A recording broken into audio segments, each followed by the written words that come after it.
చంద్రగిరి నియోజకవర్గంలో ఎన్నికల ప్రచారాలు జోరందుకున్నాయి. ఇప్పటికే వైసీపీ ఎమ్మెల్యే అభ్యర్థి చెవిరెడ్డి మోహిత్ రెడ్డి ఇంటింటా ప్రచారం చేసి తనకంటూ ఓ గుర్తింపు నిలుపుకున్నారు. 2024 పత్రిక ఎన్నికల్లో గెలిచి చంద్రగిరి కోటపై వైసీపీ జెండా ఎగరేస్తామంటున్న వైసీపీ ఎమ్మెల్యే అభ్యర్థి చెవిరెడ్డి మోహిత్ రెడ్డితో మా ప్రతినిధి Kiran face to face. Chittoor జిల్లాలోనే అతిపెద్ద నియోజకవర్గం చంద్రగిరి నియోజకవర్గం. ఇక్కడి నుంచి గెలిచిన ఎమ్మెల్యేలు కూడా మంత్రులు అయ్యారు, అదేవిధంగా ముఖ్యమంత్రులు కూడా అయ్యారు. అయితే ఈ చంద్రగిరి నియోజకవర్గం వైసీపీ ఎమ్మెల్యే అభ్యర్థిగా చెవిరెడ్డి భాస్కర్ రెడ్డి తనయుడు మోహిత్ రెడ్డి ప్రచారంలో దూసుకుపోతున్నాడు. ఏ విధంగా ఈ ప్రచారం సాగుతుంది, అదేవిధంగా ప్రజలు ఏ విధంగా బ్రహ్మరథం పడుతున్నారనే విషయం సార్ని అడిగే మరిన్ని విషయాలు తెలుసుకుంటాం. సార్ చెప్పండి సార్, మీరు చంద్రగిరి నియోజకవర్గం నుంచి వైసీపీ ఎమ్మెల్యే అభ్యర్థిగా మిమ్మల్ని జగన్ ప్రకటన నుంచి ప్రచారాలు కూడా జోరుగా జరుగుతున్నాయి. ఈ ప్రజల్లో ఏ విధంగా ఆదరణ ఉందంటారు సార్? ముందుగా ఐన్యూస్ ప్రేక్షకులకి అదేవిధంగా చంద్రగిరి ప్రజలందరికీ నమస్సులు.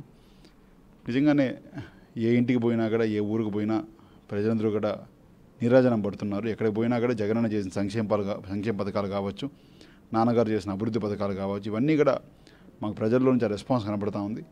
ఎక్కడికి పోయినా ఈసారి బలంగా అందరూ కూడా వైఎస్ఆర్సీపీ రావాలని చెప్పి ఒక నినాదం అయితే కనపడతామని తెలియజేస్తున్నా.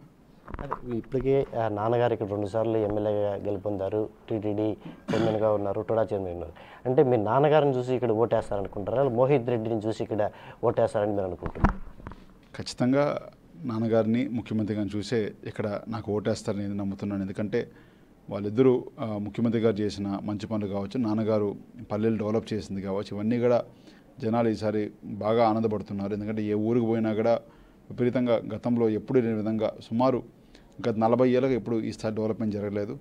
ఈ ఒక్క 4.5 సంవత్సరాలు డెవలప్మెంట్ జరిగింది. ఇదే విధంగా సంక్షేమ పథకాలు కూడా కుటుంబాలకి ఈ స్థాయిలో సంక్షేమ పథకాలు గతంలో ఎప్పుడు లేవు. ఈరోజు ఈ స్థాయిలో సంక్షేమ పథకాలు అందిస్తున్నారు. కాబట్టి ఖచ్చితంగా వాళ్ళిద్దరిని చూసే ఓటేస్తారు నేను నమ్ముతున్నాను. సంక్షేమ పథకాలు అంటే ఒకటి చెప్పుకున్నాము. ఇప్పటికే జగన్మోహన్ రెడ్డి అందిస్తున్న సంక్షేమ పథకాలన్నీ ప్రతి ఒక్కరికి అందుతున్నాయి. ఖచ్చితంగా ఈ సంక్షేమ పథకాలను చూసి ప్రజలు ఓట్లు వేస్తారంటారు? ఖచ్చితంగా అన్న. ఎందుకంటే ప్రజలు ఒక మంచి చేసినా ఒక చెడు చేసినా మర్చిపోరు. నేనైతే బలంగా నమ్ముతాను. ఏదైనా మనం మంచి చేశామని బలంగా మనకైతే ఉన్నప్పుడు ఖచ్చితంగా ఆ మంచిని గుర్తుపెట్టుకొని, ఎందుకంటే మాటలు చెప్పే ముఖ్యమంత్రి జగన్మోహన్ రెడ్డి గారు కాదు, ఏదైనా ఒకటి చేతుల్లో చూపిస్తారు. ఒక మాట ఇచ్చారంటే ఆ మాట కోసం ఎంత దూరమైనా పోతాను ఒక పేరు బలంగా ప్రజల్లో ఉంది. ఈరోజు అపోజిషన్ వాళ్ళు ఇంటికి ₹1 కోటి ఇస్తామని ప్రజలు నమ్మే పరిస్థితులు లేరు. అదే జగన్ ₹1,00,000 ఇస్తానన్నా ఖచ్చితంగా ఇస్తారనే ఒక బలమైన ఫీలింగ్ ఉంది. దీనికోసం ముఖ్యమంత్రి గారు సంక్షేమ పథకాలు అనేవి ఖచ్చితంగా చూసి జగనన్న ఇచ్చే సంక్షేమ పథకాలు చూసి ప్రజలు ఈసారి ఓటేస్తారని నమ్ముతున్నాను నేను. అంటే ఇంతవరకు కూడా మోహిత్ రెడ్డి అంటే ఎవరికి తెలియదు. ఇప్పుడు గత 5 నెలల నుంచి కూడా చంద్రగిరి నియోజకవర్గం మొత్తం పూర్తిగా మోహిత్ రెడ్డి అంటే తనకంటూ ఒక స్టాంపు పడింది అనేసి అనుకోవచ్చా? అంటే 5 నెలలు కదా, లాస్ట్ 5 ఇయర్స్గా ప్రజలు తిరుగుతూనే ఉన్నాను. ఎందుకంటే 2018లో సింగపూర్ నుంచి వచ్చాను. ఆ రోజు బ్యాచిలర్స్ కంప్లీట్ చేసుకొని ఆ రోజు నుంచి ఈ రోజు వరకు కోవిడ్ సమయంలో అందుబాటులో ఉండడం కావచ్చు, తర్వాత పంచాయతీ బాట అని చెప్పి కాన్స్టిట్యున్సీలో ప్రతి ఊరు పోవడం కావచ్చు, సచివాలయ బాట అని చెప్పి ఇంకొకసారి కాన్స్టిట్యున్సీలో ఊరూరు పోవడం కావచ్చు, గడప గడప ప్రోగ్రాం 1 సంవత్సరం 2 నెలలు చేశాను. మొత్తం కాన్స్టిట్యున్సీలో సుమారు 6 మండలాలు 1,00,000 గడపల పైన పోవడం జరిగింది. మొన్న వైఏపీ నుంచి జగన్ ప్రోగ్రాం ఇంకొకసారి అంటే ఓన్లీ సభల్లాగే ఊర్లో ఇంటింటికి 2 సార్లు పోయాము, సభలు 3 సార్లు పెట్టుకున్నాం ప్రతి పంచాయతీలో. అంటే సుమారు 130 సభలు పెట్టాం ఒక్కొక్క మొత్తం కాన్స్టిట్యూన్సీ లెక్కేస్తే. అంటే ఈ స్థాయిలో నాకు తెలిసి స్టేట్లో ఎంతమంది లీడర్లు పోయారో తెలియదు, కానీ నేనైతే ఒక్కొక్క ఇంటికి కనీసం అంటే 2 సార్లు పైన తిరగడం జరిగింది. 5 సార్లు మీటింగ్స్ పెట్టుకోవడం జరిగింది. అది కాక నాకు పండుగలు ఇవన్నీ లెక్కేసుకుంటే ఊరికి ఒక 20-30 సార్లు పోయాను. అంటే అనుబంధం అట్లయితే ఏర్పడింది ప్రజల్లో నాకైతే గత 5 ఇయర్స్గా. మీరు విదేశాల్లో చదువుకుంటున్నప్పుడు ఇక్కడ మీ నాన్నగారు కావచ్చు, అదేవిధంగా జగన్ పట్టుకుంటున్నారు. అంటే మీకు విదేశాల్లో చదువుకొని వచ్చిన వ్యక్తి ఇక్కడ ఒకవేళ మీరు విజయం సాధిస్తే ఏ విధంగా చంద్రగిరి నియోజకవర్గాన్ని అభివృద్ధి పథంలో నడిపిస్తారు? ఖచ్చితంగా అవును. బ్యాచిలర్స్ సింగపూర్లో చేయడం జరిగింది, మాస్టర్స్ యూకేలో ఓవిక్ యూనివర్సిటీలో చేయడం జరిగింది.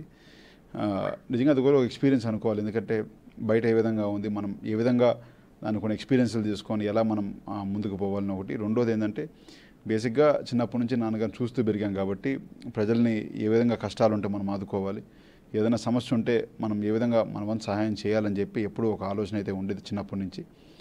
రేపు కూడా తప్పకుండా ప్రజలకి ఎటువంటి ఇబ్బంది లేకుండా, ముఖ్యంగా చంద్రగిరి కాన్స్టిట్యున్సీలో ప్రతి ఒక్కరికి మా సొంత కుటుంబంలోకి చూసుకునే ఒక తత్వం మొదటి నుంచి మాకుంది. అదేవిధంగా రేపు కూడా మా సొంత కుటుంబంలో చూసుకుంటానని తెలియజేస్తున్నాను. ఈ మొత్తం మీద చంద్రగిరి నియోజకవర్గం వైసీపీ ఎమ్మెల్యే అభ్యర్థి మోహిత్ రెడ్డి చెప్తున్నారు, ఖచ్చితంగా చంద్రగిరి ప్రజలు తమకి ఖచ్చితంగా పట్టం కడతారు. అదేవిధంగా చంద్రగిరి కోటపై వైసీపీ జెండా మోహిత్ రెడ్డి ఎగరేస్తాడు. ఎందుకంటే తను యూకేలో అదేవిధంగా సింగపూర్లో కూడా చదువుకున్నాడు. ఆ చదువుకున్న నాలెడ్జ్ అంతా కూడా ఈ చంద్రగిరి డెవలప్మెంట్కి ఉపయోగపడుతుందని చెప్పేసి అంటున్నారు. ఖచ్చితంగా కూడా చంద్రగిరి నియోజకవర్గ ప్రజలు కూడా దాన్ని గమనించి తమకు ఓటేస్తారని చెప్పి